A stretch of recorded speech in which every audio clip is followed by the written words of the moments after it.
The views and opinions expressed on this program do not necessarily reflect or represent the views and opinions of 580 WCHS or West Virginia Radio Corporation.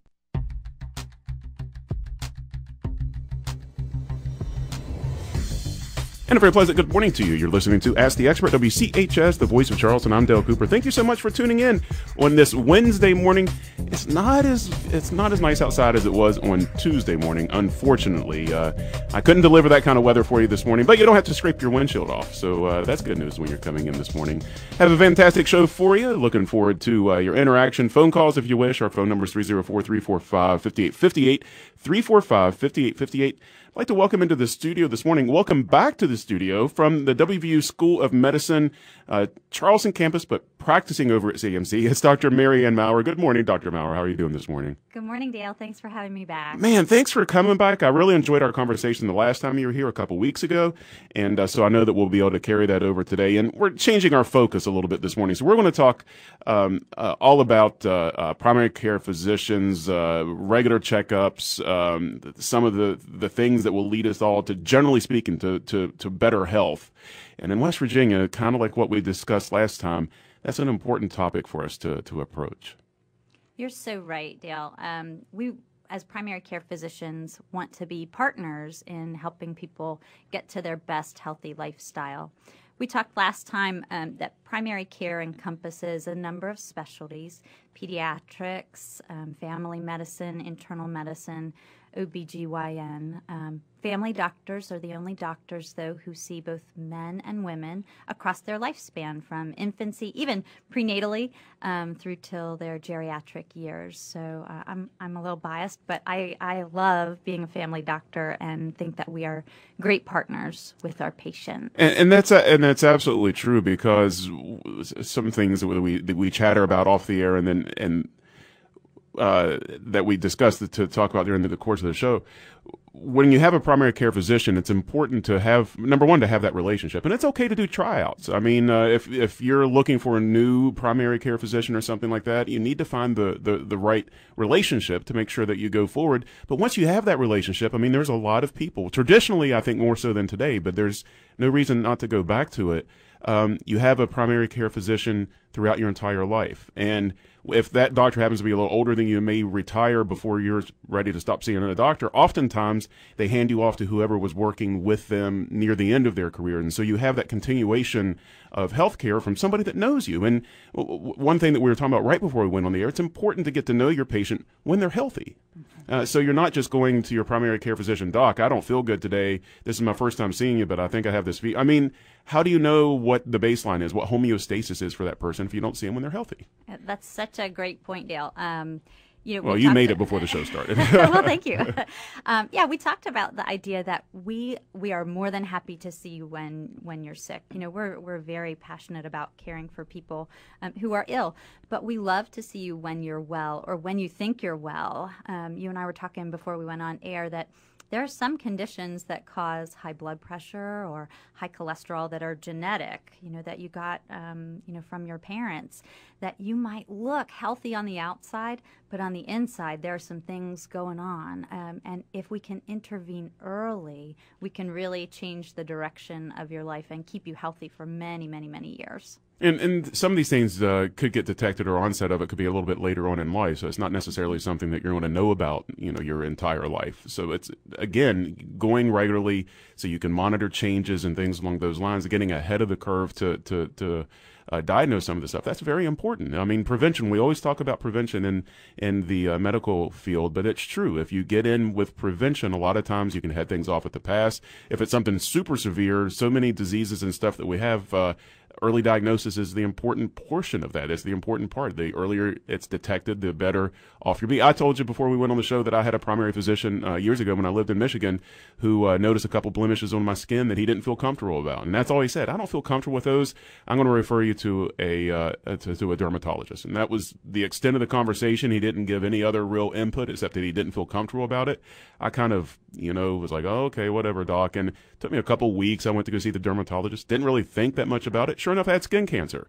And it was very early. The doctor did a great job in finding that. I was able to get it removed. I haven't had any other problems since then. But just thinking about that, if I was in a time in my life, because there's been periods in my life where I've skipped seeing a primary or I didn't go. Right now, I just rescheduled with my primary from last week because I've been so busy around here. I'm like, I want to have to push that off for a couple weeks.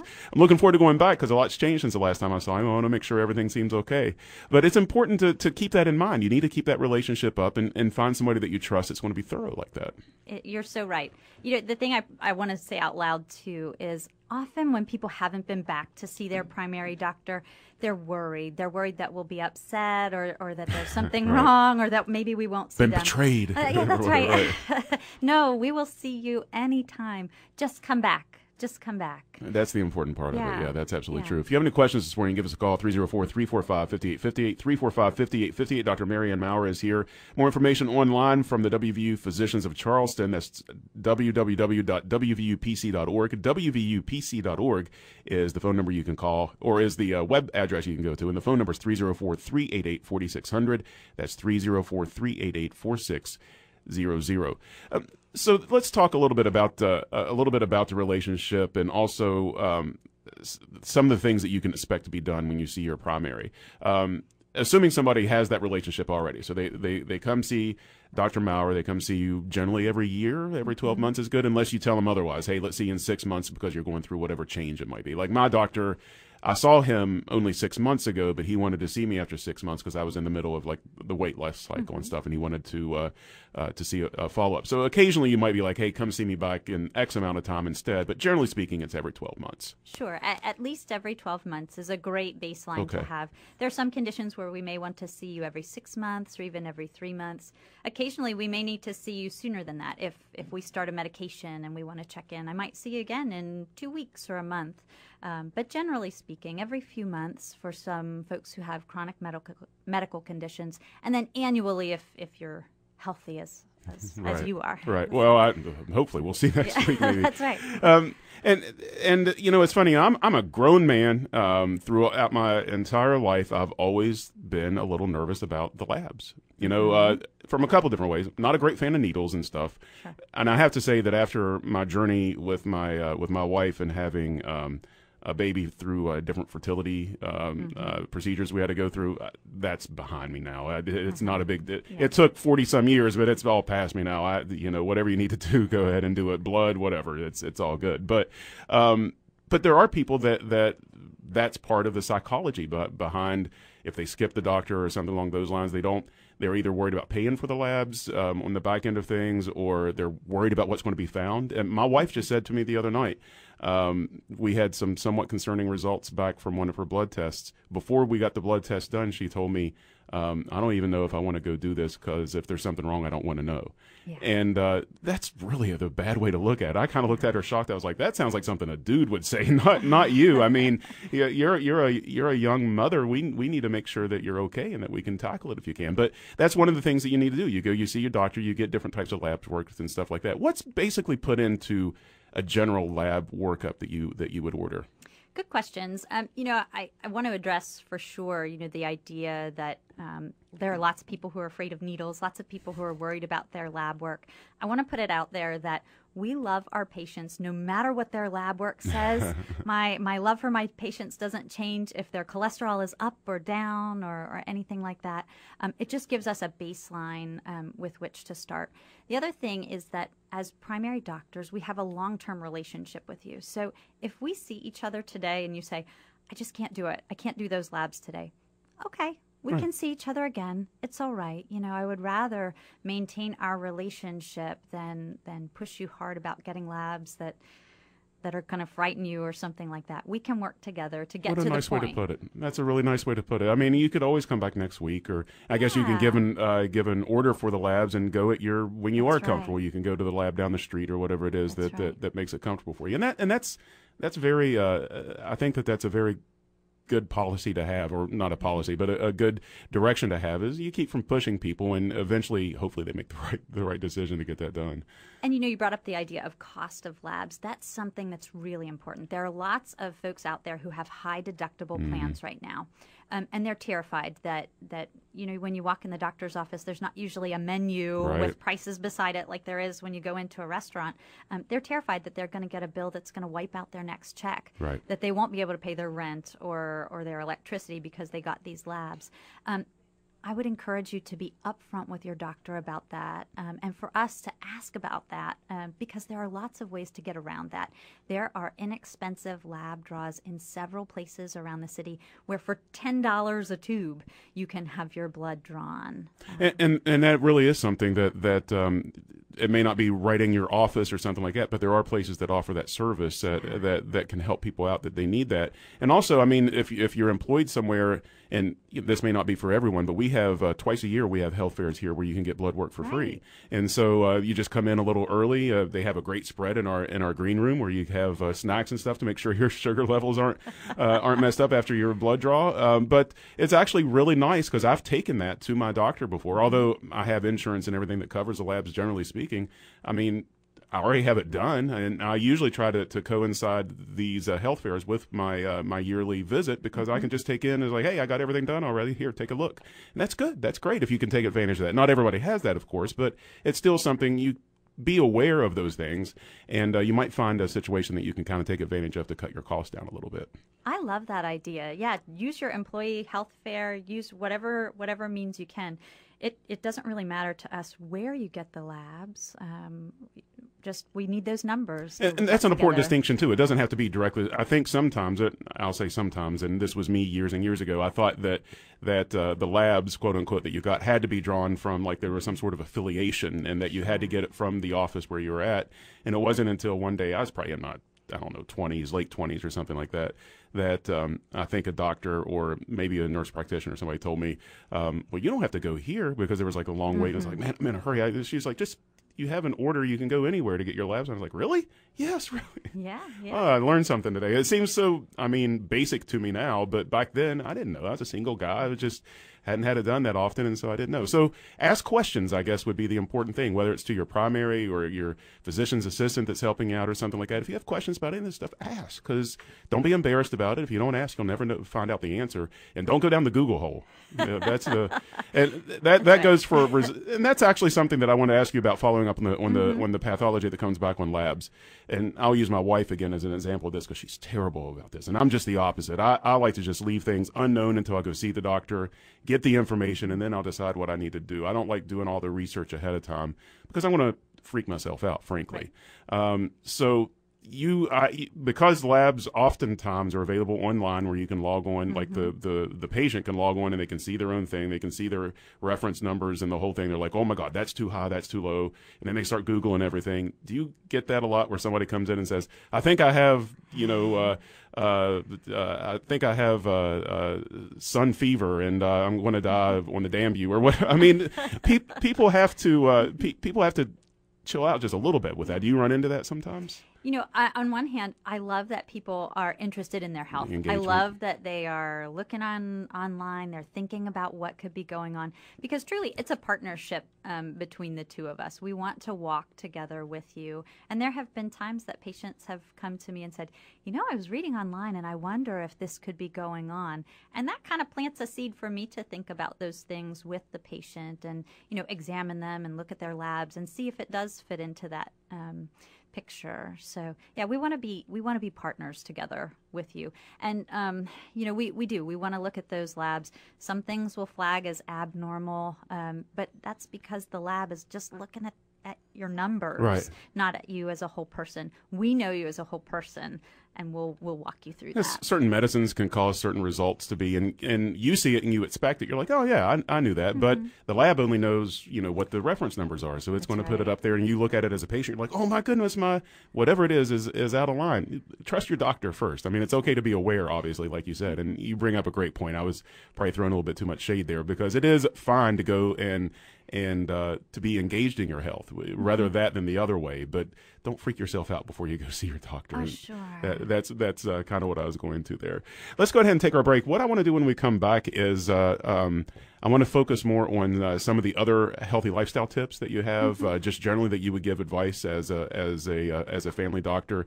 I know we want to touch on smoking just a little bit. Yeah. Talk about alcoholism. You know, it seems like that in this day and age that especially in this region, we talk about opioids a lot. You know, we talk about different drugs, but alcoholism is still out there and is still a major problem that we have. So we can talk about different things along those lines, plus your phone calls if you have any questions. We're here this morning with Dr. Ann Maurer. You can find out more information online, WVUPC.org. WVUPC.org. She is with the WVU School of Medicine at the Charleston campus, but practices at CAMC over on McCorkle Avenue in Canal City. We're going to take a break and be back right after this. You're listening to Ask the Expert. This is 580 WCHS, the voice of Charleston. Does your home have foundation or water problems? If you answered yes, take my advice and call United Structural Systems, USS. As leaders in the industry and foundation repair experts, USS uses state-of-the-art equipment and technology. With lifetime transferable warranties on most services, you can't afford not to call USS for a free estimate. They have an A+ rating with the BBB, and they've been in service for over 20 years. USS on the web at ifixfoundations.com. They lift you up where others let you down. Hi, top encourageable talk line on Metro News. On the last show, U.S. Senator Joe Manchin looking back fondly on his days as governor of the state of West Virginia. I missed the day-to-day action that I was able to be involved with. Now, Manchin not committing about his potential plans to run for governor again in 2020, but clearly he's thinking seriously about it. Keep up with what's happening in West Virginia. Talk line weekdays at 10:06 right here on this Metro News radio station.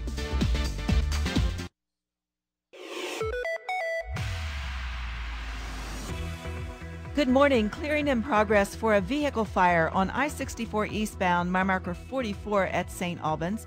Watch for heavy traffic coming into Charleston on I-64 eastbound around mile marker 58. Traffic brought to you by City National Bank, where you can get a home equity line of credit with rates starting below prime. City National Bank, equal housing lender, member FDIC. For a convenient location near you, log on to bank@city.com. I'm Jeannie Kay from the WCHS Radio Network Traffic Studio.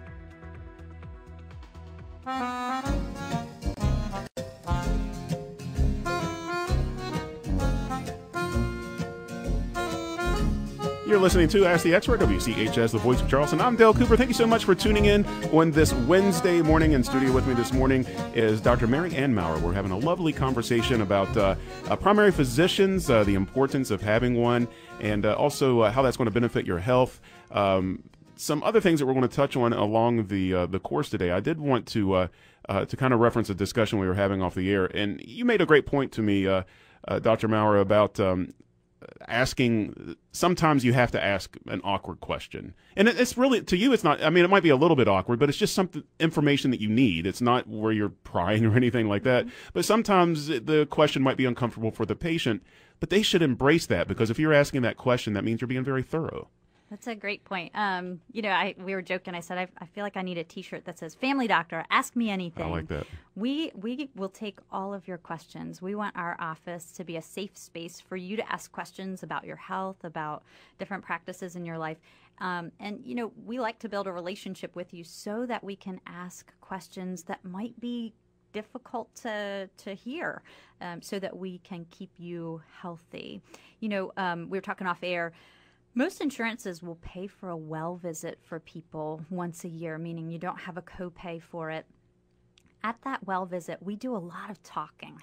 We ask all kinds of questions. Do you wear a seatbelt? Do you have a wood-burning stove? Do you have pets? Have you been in the military? Have you been overseas? Do you travel outside the country?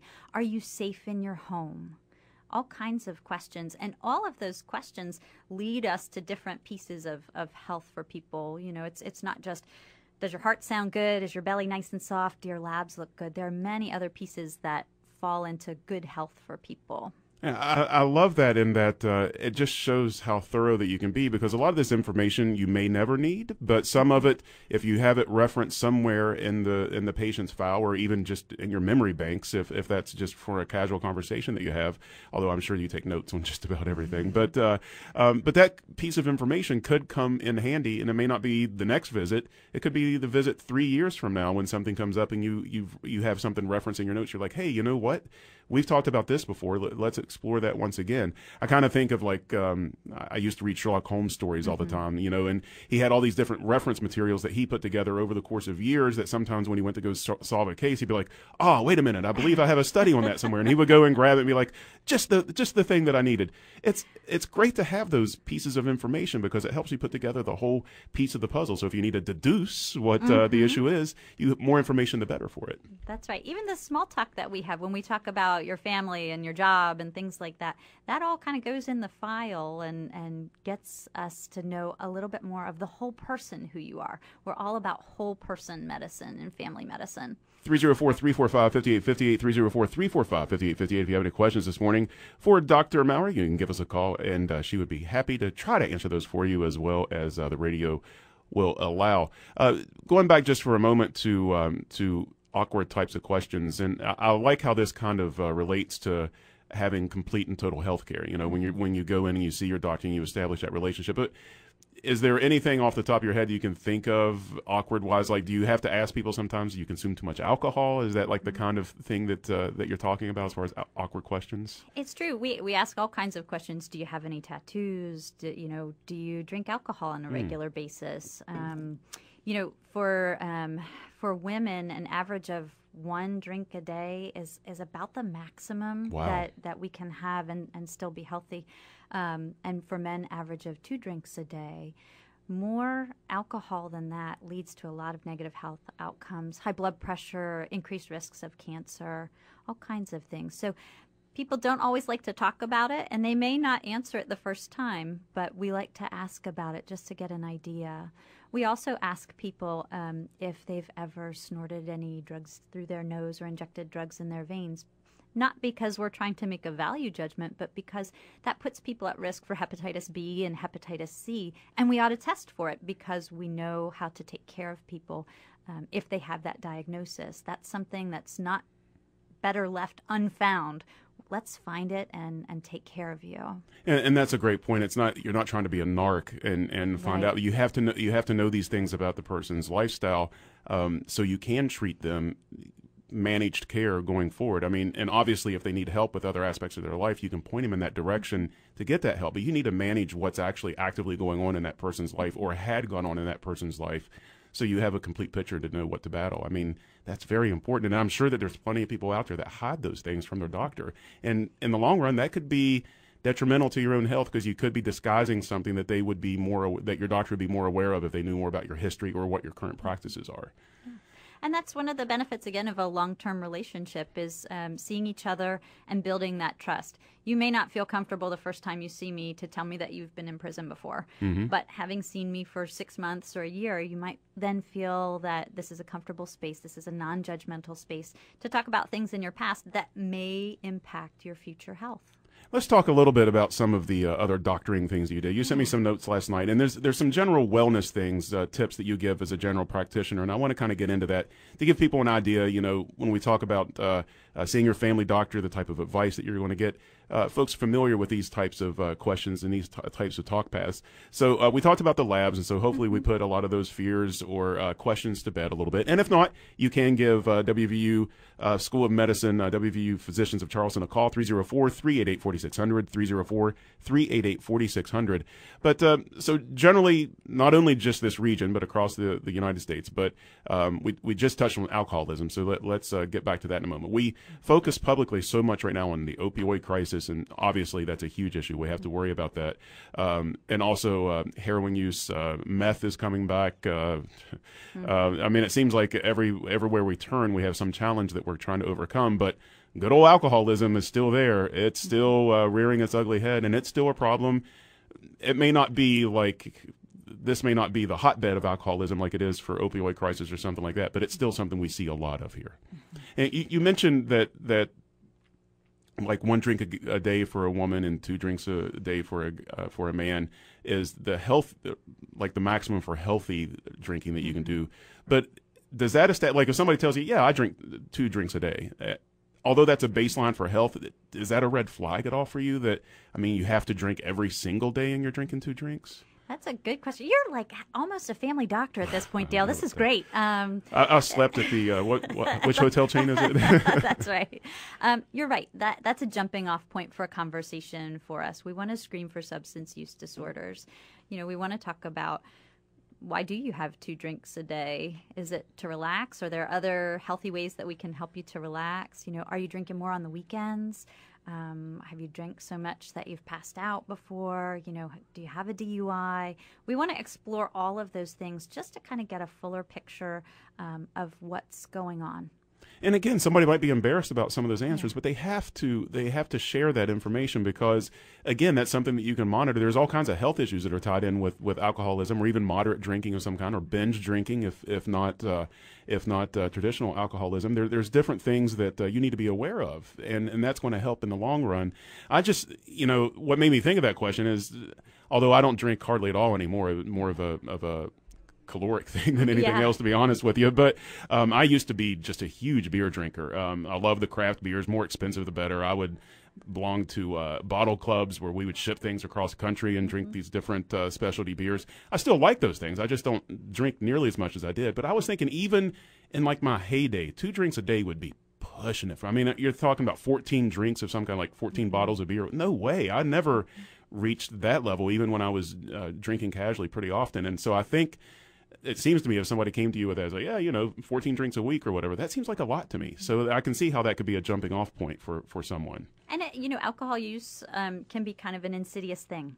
It starts out with a glass of wine, once or twice a week after work to relax, and turns Which into, sounds great, just casually talking about it, but it's hate to say gateway, but it is kind of a gateway to other, if you're using it as a crutch, if you're using it to get forward, I mean, you have to be careful with those types of things. We talked last time that brains want relief. When brains are stressed, brains want relief. And everybody's brain is different. Some people can have 1 or 2 drinks a week and not have a problem. Some people, their brains just react a little bit differently, and it can become a problem. And that's our job as family doctors, is during that well visit, where we see you and kind of chat about it, is to kind of get an idea, where's this going? What's this looking like? And what are your health goals? You brought up the idea that alcohol really is calorie dense. Yeah. And so if I have someone who has gained 10 pounds, and their blood pressure's up a little bit and things like that, those 2 drinks a day, while not pushing you over into misuse, boy, if we could cut those out, you might lose those 10 pounds. Your blood pressure comes back to normal. You feel great, and I don't have to put you on a medication. Right. I mean, that's a great point. And I wonder in my own life, in cutting that stuff out, because it wasn't like the light beers that I pursued. I pursued the heavy, I liked the stuff that had a lot of body to them, and these are really high. I mean, some of them are, I look at them now and it's like a meal, I mean, that's literally the amount of calories I usually target for a meal just in 1 bottle of beer sometimes, and some of these better, heavier craft beers that I would drink. And so I do wonder if just cutting that out, I did it because it was an easy way to get rid of calories. It really had nothing to do with the alcohol. I still love beer, but I just cut it out because of the calories. And I do wonder how much that kind of played into, although, like I said, 14 a week would be a lot for me, but 8 or 9 of these super high calorie, 400 or 500 calorie bottles of beers a week. I mean, that adds up after time. Yeah, that turns into a pound a week. There you go. That's a great point. Also, if we talked about alcohol a little bit, but we talk about things that battle, and this is a problem in West Virginia. I think we touched on it briefly last time, but you have to have the smoking conversation with people too when they come in. Well, what do you find as a primary physician? How do you approach that conversation? Because obviously that is the one thing that people probably don't hesitate too much to share with you. If you ask if they're a smoker, most people who are smokers will say, "Yeah, I'm a smoker," and that's not something I think typically they try to hide. Do they try to hide frequency though? It's interesting. There's some folks who smoke 2 or 3 cigarettes a day who don't consider themselves to be smokers, actually, which is interesting. I'll tell you, your family doctor always knows. Yeah, we know when you're smoking. But again, that doesn't come with a value judgment. We love you whether you're smoking or not, but we want to help move you to better health. And so often we'll just start the conversation, how much are you smoking these days? Yeah, right. And then from there, you need to move forward to things that they can do. When it comes to smoking cessation, and I know that we talked before on our last program, you really have to be self-motivated one way or the other. You have to find that reason that you want to get over it. But are there successful programs? Have you seen successes with folks that come into your practice, with people who do want to stop? You've had the conversation with them. They're like, I need to get this out of my life. You've seen those successes, right? Yes, absolutely. It's different for everyone. For some people, it's the money piece. Took care of a couple many years ago who realized that if the two of them quit smoking, they would be able to go on a vacation to the Caribbean that they had dreamed of for years. Oh, what a great way to put it. Yeah. So they put pictures of palm trees all over their house, and they quit smoking, and they went on that trip to the Caribbean to celebrate their anniversary. It was really beautiful. Some people want to quit smoking because they're having children. We know that tobacco smoke really affects children a lot. Even if you smoke outside, even if you change your clothes after you smoke, that's still a risk for kids. And so some folks, they wouldn't do it for themselves, but they'll do it for their kids, and that's great. We'll take that too. Yeah, that's I can sympathize with that a little bit. It really does make a lot of sense. Let's talk a little bit too. We have about 8 minutes left in the program, so I wanted to make sure that we got into another important part of medicine. We talk about preventative with going in at least every year or based on your doctor's recommendation. But there's also certain benchmarks that come with different ages and risk factors and things like that, where you have screenings done. I referenced earlier that I had a problem with skin cancer at one time, so I know that every so often that I have to go in and get checked again to make sure that there's nothing else that's showing up. That's a fairly basic one, but there's other types of screenings that you will order on a fairly regular basis, or depending on the situation. But what are some of those things that as a family doctor that you would recommend folks do as far as screening goes? That's also a great question. If I had to think of 3 ages for sure, I think of age 18, age 40, and age 65 when I think about screenings. Even starting at age 18, we screen people for high blood pressure. We want to know what your blood pressure is. We also screen people for HIV. HIV, when you and I were growing up in the 80s, that was a death sentence. Yeah. Now it's a chronic disease that people live decades with, but we've got to find it so that we can treat it. So we screen for HIV. We screen, starting at age 40, we screen for breast cancer in women. And across sort of that reproductive years for women, starting in the 20s, we screen for cervical cancer. We look at screening for colon cancer in both men and women. And we screen for something called AAA or aortic aneurysm. We screen for osteoporosis.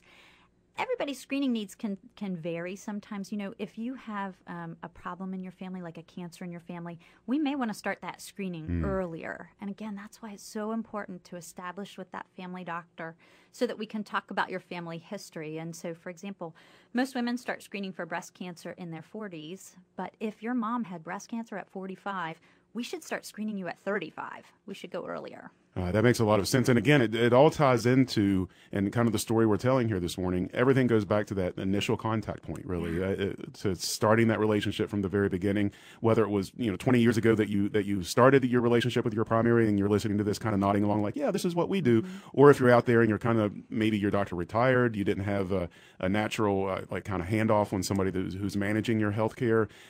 You might be out there just asking questions. What am I going to look for when I find a primary? Or you just moved to town. That's what's happened to me where I've moved so much, is you relocate and you're like, where do I start now? I have no idea. So these are all great questions. It all ties back to that relationship that you have with your primary care physician. And it's just so important to have that as we're discussing this morning. If you have any questions, you can give us a call. Dr. Maurer is going to be here for just a few more minutes, 304-345-5858, 304-345-5858. And then when we talk about healthy lifestyle, we talked about the screenings, information, things along those lines. But when people come to you then with needing help in other areas, like with exercise, with dietary concerns and stuff like that, that's also something they can come to you with. If they need help on how to start eating right, like what direction do I go in for this? I mean, for one thing, you have all their information, their history, you have all their labs, you have all these different things. And so if somebody comes to you and needs help with a nutritional plan, you can help them with that. It's so true. I had the opportunity to pursue an obesity medicine fellowship through the support of my dean. Thank you, Dr. Linton. And it really changed my life and the way that I advise my patients. We often have been telling people, you got to get some exercise, and you do. But the way that we exercise, or the way that we know that exercise impacts our bodies and our metabolism, is changing. We used to tell people, go out for a walk after dinner and burn it off. That idea of burning it off kind of is changing. Now what we want is we want you to use your muscles before you eat. Is that right? Okay. We want you to go and take a walk or go up to the Y and work out, and then have some food, because then your muscles are going to call for those calories and you're going to maintain your muscle mass. If our muscles are not calling for calories, we put it into storage, which in our bodies is fat. And just like the closet at home, if you put something in your closet, it takes 3 times as much energy to get it back out of the closet and throw it away. So you should just never put it in the closet. Same thing with adipose tissue. If we can prevent our calories from going to adipose tissue, we won't have to expend all of that energy trying to burn off the fat. So if you use your muscles first, then as you're eating, and I can't get into the science of it, but as the energy you're consuming, calories is energy. So as the energy you're consuming is processing, it's going to places basically that need it from the previous working of those muscles. So it keeps it from depositing or becoming unhealthy in some way. This is a really bad explanation, but no, it's very good, very good. But that's generally so. You know, it's funny. Years ago, there was a buddy of mine who told me his favorite workout was his pizza night. And I was like, what in the world are you talking about with your pizza night? He's like, it's my hardest night at the gym. That's when I do my most cardiovascular exercises, and I do stress exercises for weights instead of for weight. I do a lot of repetition. I am just gassed at the end of those things, and I pick up a pizza on the way home and eat virtually the whole thing. And I'm like, well, that sounds counterproductive, and I wouldn't recommend that to anyone. But in what his description, or the reason he said, I'm burning all of this fuel when I'm eating. That's my one night that I know I can cheat on pizza because my body needs that. Now, I don't know if exactly the whole pizza in his body was the thing that he should be going for, but maybe he was onto something there a little bit, that he was feeding his exercise and his energy expenditure. Yeah, he was onto something. I agree with you. I don't know that I would recommend the whole pizza diet, but we do know that insulin is anabolic, or building hormone, so that if your muscles have been fatigued, when you eat, you'll release insulin, and that energy will go to your muscles and help to either maintain those muscles or build those muscles, which is a very different way of looking at things now. You know, it's interesting, too, that he talked about strength training. We also know that, everybody talks about how your metabolism tanks after age 30. It's because we start to lose muscle mass. Unless we're actively training to build those muscles, we start to lose muscle mass. But having muscle mass gives you a little bit more dietary freedom. It's like changing out the engine in your car, taking out that 4-cylinder and putting in an 8-cylinder now. It's going to use a little more gas. So if you maintain a decent amount of muscle mass in your body, it actually allows you to eat a little freer or a little better, because you're in better shape anyway. That's true. So it's like a feedback loop. You can't have a donut every day, but that once in a while, if you have a donut, it will impact you a little bit less if you've got muscle mass. That's one of the things that when I was really actively losing weight and I wanted to eat a little more, I would know that I would tie it to a more active day, or to a day that I knew that I was going to burn a lot of calories. Or as I think now, as I incorporate more working out into my life, it means that I can push my calories up a little bit. So if I want to have a little bit extra to eat, that I can do that. And so all of that information is great information, and it's the kind of conversation that you can have. Just like, we're just casually kind of picking things out that we can talk about, but these are not dissimilar from conversations that you would have from patients that would come in and talk to you. You would have, if it takes a more conversational tone like this rather than an interview, then that's fine. That's what that you're trying to tap into as a primary physician, as a family doctor. Absolutely. And again, it's why we like to see you throughout the year. You might not be ready to have this conversation today, but 6 months from now you might. So, I'm a family doctor. Ask me anything. Yeah, you need to get that T-shirt done. Maybe we'll have one made up for you by the next time. By the next time you come in, I can see how that would be beneficial. So we've covered so much information here today. I want to point you again to the website. First of all, it's WVUPC.org, WVUPC.org. The phone number is 304-388-4600. Is that the same number that contact to get a hold of you? That's right. That's the office number. Dr. Mary Ann Maurer has been our guest this morning. She is with WVU Physicians of Charleston, but practices out of the CAMC Family Medical Center over in Canal City. And she's been our guest here for the last 2 programs, and we've had just a wonderful conversation. Thank you so much for your time. I've learned so much, and I feel like that we've educated our audience quite well. Dale, thank you so much for having me. It's been so much fun. Well, thank you. Hopefully we'll see you back soon. See you soon. This has been Ask the Expert on WCHS, the voice of Charleston. My guest has been Dr. Ann Maurer. If you missed any portion of this conversation, you can check it out a little bit later today. I'll have it up on podcast, WCHSnetwork.com/podcast. That's WCHSnetwork.com/podcast. That's going to do it for us. Coming up next is going to be Danny Jones, followed by Talkline. You're listening to 96.5, 104.5, and 580 WCHS. We are the voice of Charleston.